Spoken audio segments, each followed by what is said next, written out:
A couple of months ago against Tony Avalon? Yeah, it was good. Yeah. First time I headlined, Liverpool, East London. Yeah. And how do you feel post that fight? Obviously it was a good result for yourself. You didn't seem to really get scratched even from recent. So. Yeah, well Tony Avalon, he's rangy, he's very awkward. I think in an 11-year career he's only been stopped 3 times. Yeah. So yeah, it was good. It was good for me in the different styles. It's very important for me. What I've noticed anyway, it's important for me to get different styles. That's part of growth. Yeah. So yeah, it's going good, man. And then you're obviously let's get straight into the rumour mill. Callum Johnson apparently offered you a challenge for his belts. What's the deal there then? Nothing obviously really materialised from that. What's your kind of thoughts on it? Is there any plan to kind This of? is the first. You saying that? Yeah. It's the first I'm hearing that he's offered a challenge for the belt. I mean, it's rumours at the end of the day, so it's what we're reading as opposed to him telling us that. From what I know, Eddie Hunt sent an email to Frank Buglioni Promotions saying that we can try and make the fight happen, but literally the funds didn't make sense. Right. They were offering more for me to fight Jose Burton for no title. Right. So again, if you think about it, just sometimes when you get certain offers and you get certain things come about, it just shows you the position you're in. Yeah. More than anything, and at this stage, again, I've got it's all about rankings to become a world champion for me. And I'm number 2 with the WBO. I think I'm number 7 with the IBF. WBC, I think something like 9. I might be higher. So it shows you, it's showing me the level I'm getting to. Also, recently I got offered to fight Turvey, who's the IBF champion. I think something like 7 people declined. People that are a lot more experienced than me anyway. When Tunde come and told me about it, I jumped at it. I was like, yeah, ready. I was like, okay, come, let's get this cracking. And he goes, I'm letting you know, but I don't think we should go for it. Frank Buglioni said the same thing, because once you get to a certain level, it's not about going back, it's about maintaining and trying to build on that, which I understand as well. I only had 12 amateur fights. Although I'm very confident in myself, I'm showing my confidence because I'm patient. I feel like everything's timing. At the right time, things will happen, and then showtime. And what about Joshua Buatsi? That was recent. Yeah, that was recent. You heard about that one? Yeah, I heard about that. Yeah. I saw that when someone sent it to me on my phone, WhatsApp. They said, oh, this is interesting. So I was like, oh yeah, I said that's good. I remember I see it. They sent you his. Yeah, I see an interview of Joshua Buatsi, I think after his 3rd fight, 4th fight, and then he did an interview, they asked him about me, and he was very respectful, saying, yeah, I ain't done nothing wrong, I ain't put a foot wrong so far, etc. I've seen Joshua Buatsi face to face, we're respectful to each other. So him saying that he will have no problem fighting me in his next fight is fantastic. I will have no problem fighting him in my next fight. I'll say that on record. But again, is it going to happen? Right now, I don't know. Do I think it should happen right now? I will be honest again and say no. Right. Because I'm very confident in my abilities. I think Joshua Buatsi is a good fighter. I think he will go far. So if we meet again, when there's more to it, it will be much more entertaining. Yeah. Much more entertaining. Because I believe in myself, and I feel like I know I'm going to get there. So I feel like that fight will be very interesting. And what about Frank Buglioni? I know there was some history there. We spoke to you last time at the last press conference, and we mentioned that he'd kind of said some stuff and then went detracted on it, and you kind of suggested that you'd be up for fighting him just because he's been running his gums, so to speak. So now obviously he's lost against Callum Johnson and whatnot. Where does he fit in, or is he completely out of the picture? Right now he don't really fit in anywhere. Yeah. Right now at this stage of my career, I'm about progression. Yeah. Same thing with the Jose Burton thing. When they tried to fob me off and say fight Jose Burton to fight Frank Buglioni, which didn't make no sense to me. I got high ranking in both of them. I'm saying the same thing with Frank Buglioni. I'm not saying that losing in a boxing fight is anything like it's the end of your career, but I'm saying I'm on a certain journey right now. Again, I'm going to be honest. I'm on a journey, so I'm not basing my career on other people or their achievements or what they're doing wrong. I just see it as what makes sense at the time. Even with the Joshua Buatsi situation, right now, I don't feel like that fight makes sense for either of us. I'm very confident in myself. I think I'll win that fight. Or in my mind, I'll say I know I'll win that fight, but there's timing for things. So Joshua Buatsi saying he will fight me. I'm saying I'll fight him. With Joshua's manager agreeing to fight me, I doubt it. With my manager agreeing to fight him right now, I doubt it. And that's just me being honest here. I'm a very honest person. Yeah, he's only had 6 fights, right? He's had 6 fights. So. I don't think he's ever had a 12-round scheduled bout yet. So again, it don't make sense. I feel like sometimes people say stuff to put their name in a certain box, which causes attention on them and etc. It's all for promotion purposes, which I understand. But I'm so focused on myself. If you notice, I would call that one person. Because I don't feel like I need to at this stage. And what I'm doing in the ring is speaking for itself. That's what's causing attention from boxing and outside of boxing. I know that as well, just me being myself. Yeah. So again, with the Jose Burt situation, when he lost to Frank Buglioni, I thought, okay, Frank Buglioni is the one that knocked you out. I want to fight Frank Buglioni. I don't really feel the need to be fighting you to fight Frank Buglioni. I don't understand it. So again, Buglioni is just knocked out by Callum Johnson, who's been out for a while. And what I'm hearing, Callum Johnson's fighting Tovia. He took up the offer. So again, wish him all the best in that. I'm going to continue my journey. And when the time's right, when it's time to start collecting world titles, it will happen. And then, so the 23rd, O2? 23rd of June, O2 Arena, London again. First time there? First time at O2. Yeah, excited? Very excited. I'm always excited to fight. Really and truly, venues do boost the morale of the occasion, but for me, every fight is very important to me. Expecting it to be your biggest crowd? You know what, again, most probably. It's probably going to be the biggest crowd so far. But people underestimate how intimate York Hall is. York Hall was basically packed the last time I fought, and everyone's so close. Everyone's very... Do you like that? I love that. I love that. You don't feel too much pressure? No. Pressure is only a reality if you make it a reality. So you can only feel pressure if you put pressure on yourself. There's people that walk down the street and they feel pressure to look good, to dress in nice clothes or whatever. The pressure is what you put on yourself. So I believe no matter what you do in your life, if you put pressure on yourself, you just make it hard on yourself. I don't feel like, there's expectations, there's people that expect things of you or whatever, but I'm doing everything I'm doing for me, to better myself and for my goals, to reach my goals, etc. Yes, the money aspects, so I can help people, etc. in the future. But in terms of boxing, and when they say, oh, there's a lot of pressure on the shoulders, for me, there's no pressure. So you must have like some level of personal expectation. Oh, most definitely. My expectations are very high of myself. If you listen to me speaking past interviews, where people are saying that fight was punch perfect, I'm like, could have been better. I'm a very big critic of myself. I always want to do better. And I always want to elevate. I've elevated in the sport of boxing very fast, and I want to even elevate even faster.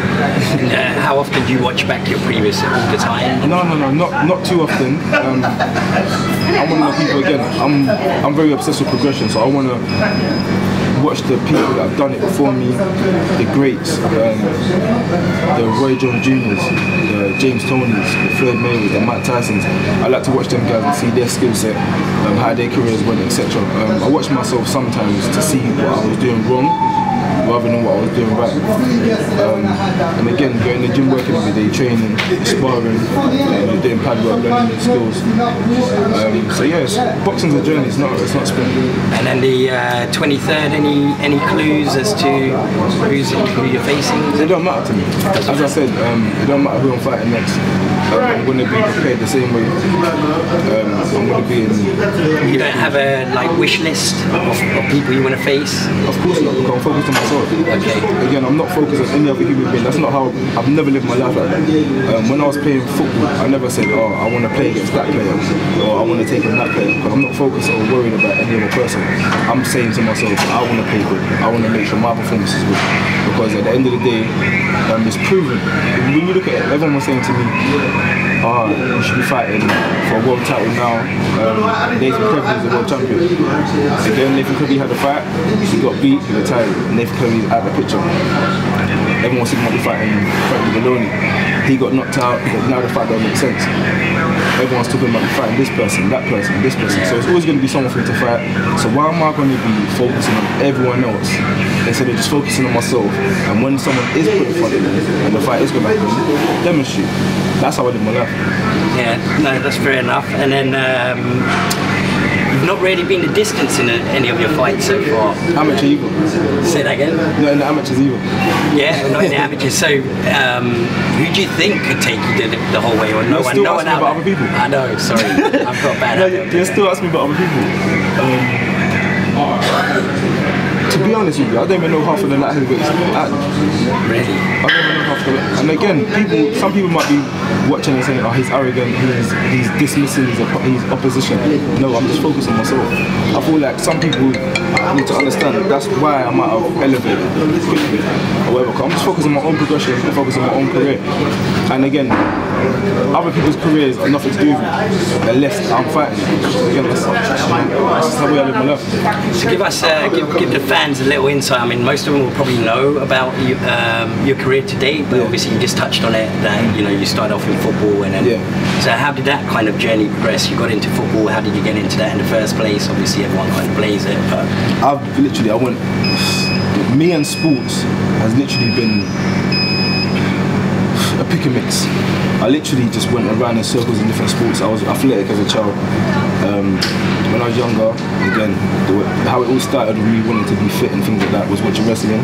I wanted to look good. Wrestling is in what? Like WWF. WWF. In my day, back in the day. Yeah. No, yeah, WWF. Doom and Hulk Hogan. Hulk Hogan. Who was your idol? Again, I don't idolize any of them again. No. But there must be one though if you're saying it's the word idol. I don't idolize anybody. I liked to watch The Rock. Because again, he was entertaining. I liked his personality, his character. Because again, wrestling's a character. I liked his character. I liked Stone Cold Steve Austin. I liked the Scary Guys, Undertaker, Kane, Mankind. Mankind had 3 personalities. Again, that's entertainment. So again, most of these people that I just mentioned, Triple H, they're good physiques. So I used to look at them or whatever. I used to do push-ups. So that's how it all started with me wanting to be fit, etc. And then as I got older, I went into different sports. I played basketball, I played football, done athletics. They were the main 3 things I've done. And literally I was doing all of them at the same time. Football kind of started to take off. And yeah, it was literally just a roller coaster. And I tried that boxing. I wanted to box. When did you first try boxing? When I was around 14. I wouldn't say I tried boxing, but I went to the training for it. So I was hitting the bag, wrapped up my hands. I thought I was good. Looking in the mirror, shadow boxing. Did you come here? No, late in youth. Okay. A guy named Fimba and Jeff, they ran it. And yeah, literally, I went there, saw the guys in the ring sparring and stuff. I wasn't allowed to spar. My mum gave strict instructions. I don't want my child in no boxing when he's fighting. So when did you first actually? When I was around 19. 19? I went to well, basically after I was 14, I went to around 6 training sessions just for the fitness. And when I got to like 18, 19, I went to Tony Cisse, who trained in TKO gym. And I said I'm going to take it seriously. Because literally, naturally, I just had it. Even Fimber at the time, the guy that owned Leighton, he would put it back to my mum saying, "I'm sure he's never been to any boxing classes." He picked up everything well, and she was like, well, he's always watching it. So I used to watch like Mike Tyson and imitating the mirror and things like that. So yeah, when I went to Tony, he thought I had previous boxing experience as well. He said I should do modelling. he said you're good looking, you should go and do modelling. But yeah, literally I went into the gym. I started losing weight to get fit and nimble because I was quite bulky. And then yeah, we're here now. So when did you give up the football? Or like say, oh, actually, you know what? You know what? I wouldn't say I gave up football. I just chose boxing. Yeah. I had injuries. I had trials for QPR. During the trial game, I broke my toe. Again, which was sad for me. When I spoke to the manager and everything, all throughout the training and everything, they were very interested in me. I was fast.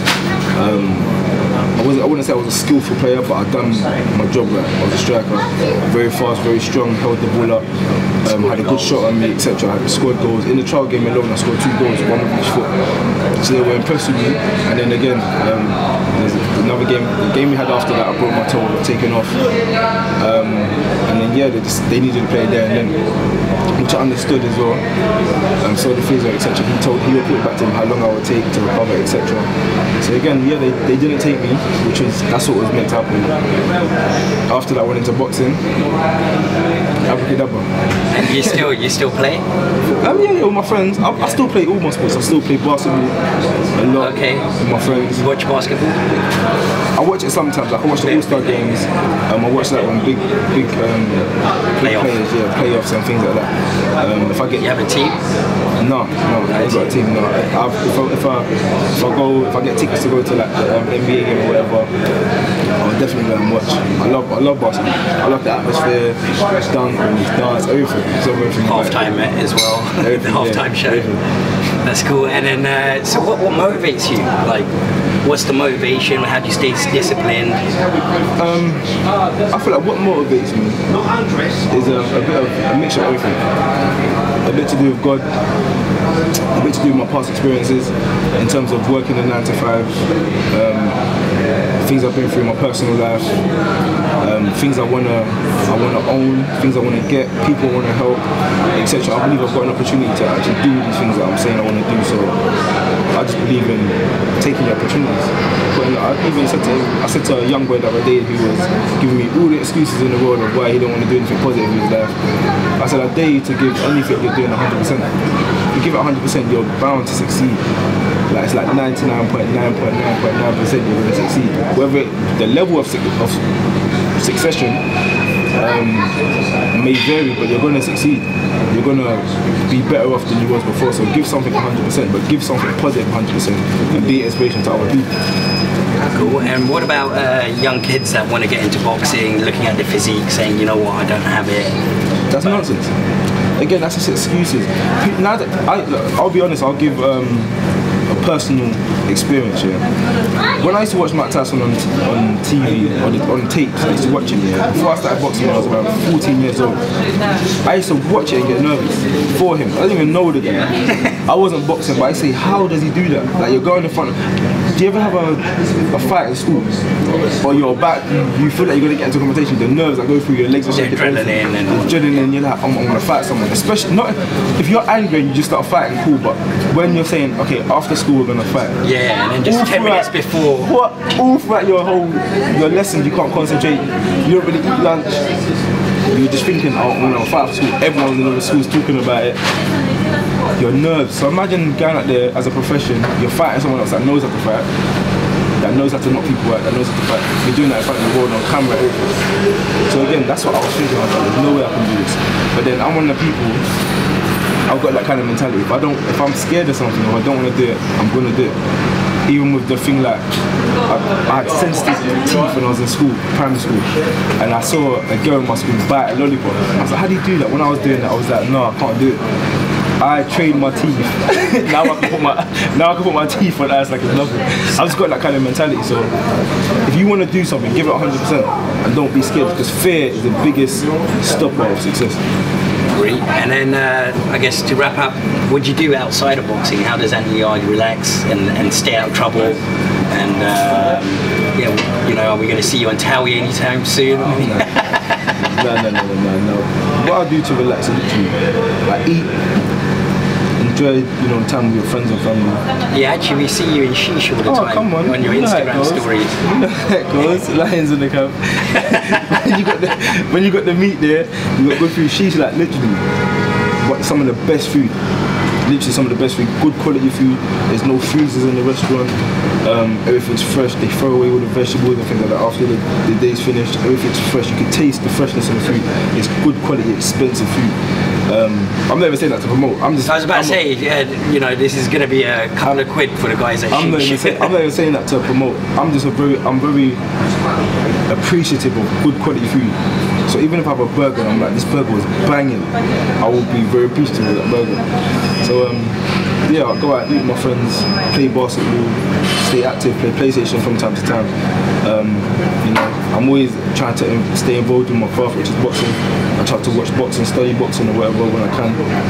And yeah, that's it really. Cool. Good? Surely. No, Nah, because I focus on myself. I believe that, again, boxing and life, you have stages. Yeah. I think a year or so ago, you know, a year or so ago, they were saying I'm on the embryonic stage of my career, which means, you know, it's like life, you grow. When you come out the room, you learn how to walk. You start growing teeth, you know, you start talking. It's all stages of life. And right now I feel like I'm out of the talking and I'm out of the stage of learning how to talk, growing my teeth, all that kind of stuff. And you're going into the stages of, you know, growing up. You know, you're in primary school, you're meeting new friends, etc. So at the stage of I'm in boxing, I'm coming out of my stages. You know, when you hit 18 years old, you're an adult, it's full guns blazing. That's how I see a boxing career. It's not about ego. I'm a very egotistic, or I was a very egotistic person. I had a lot of pride, so if someone said they wanted to fight me, let's get it cracking. I'm still like that now, but again, boxing's a business. It's not a street fight. We're not going to go out in the street and say, who wants to have it, let's swing it out. It's not like that. So everyone claims to be a boss or whatever. Yeah, I'll fight who I want to fight. You have managers for a reason. You need a manager in boxing. You can't become a professional boxer without a manager. So what about Prince Patel? Don't talk to me about no one that I don't know about their life. Okay, great. When's the last time Prince Patel fought? 2 years plus. Exactly. So again, I don't want to talk about. I don't focus on any other individuals. I don't care. But you know, I've known Prince Patel. He used to come to this gym. I like him. I've had genuine conversations with him. He likes the entertainment factor of talking on camera, etc. I wish him all the best. It works for some people. It don't work for some people. I just wish everyone the best. If I see something like Josh Warrington became world champion the other day, I was so happy for the guy. I don't even know him. I've met him a couple of times, but I don't know him like that. But I'm so happy that someone's accomplished their dreams. And the way he done it as well, Lee, the family's home crowd. I know Lee Selby as well. Lee Selby became world champion. I was happy when he became world champion. But I'm always happy for a success story. So again, I wish Prince Patel can go out and do something positive, be an inspiration, or he can, I don't know, change the things that ain't good about him, and be an inspiration and say, you know what, everyone can change. I'm just one of them people. I like to see people succeed and do well in life. Like you guys, I want, you know, go and open up new businesses, have your own channel thing of different channels, etc. I like to see people succeed. That's just who I am. Appreciate that. Come on, man. Nice one, bro.